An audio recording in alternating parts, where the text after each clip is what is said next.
At this moment, we don't have all the data, obviously, but there appears to be, number one, a bird strike. There are images of allegedly a bird strike on this aircraft just prior to landing. It appears to have impacted the right engine, so they probably had a right engine failure. It's a twin-engine aircraft. You've lost one engine. Now, whether that caused a cascading series of problems in the cockpit, we don't know.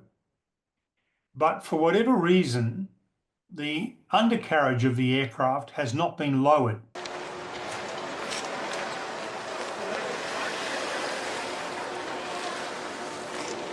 It should never have a wall anywhere near the runway, nowhere near it. So when you look at it, you see the plane exit the runway. It then travels about 100 meters, possibly less than that, and impact the wall. Now, I haven't done the research, Lisa, but I would say that absolutely contravenes international standards to have that wall there. No question about it.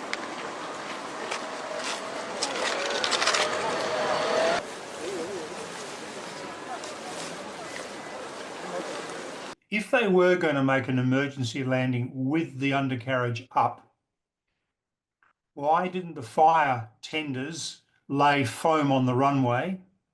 Why weren't they in attendance when the plane touched down?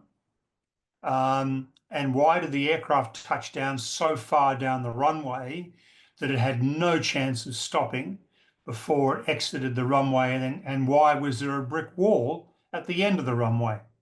So there's a whole series of questions that beg answers to which we don't have at this stage.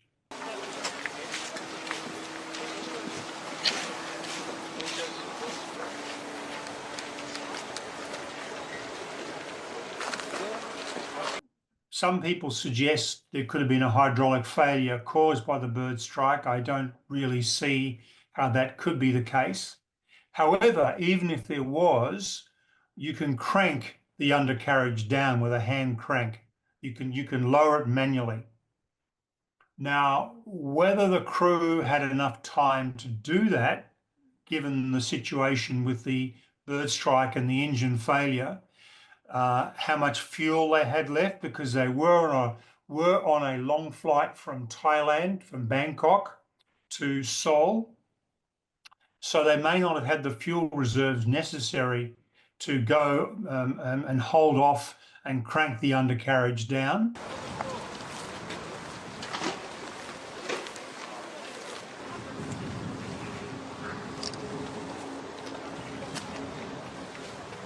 A bird strike is not unusual.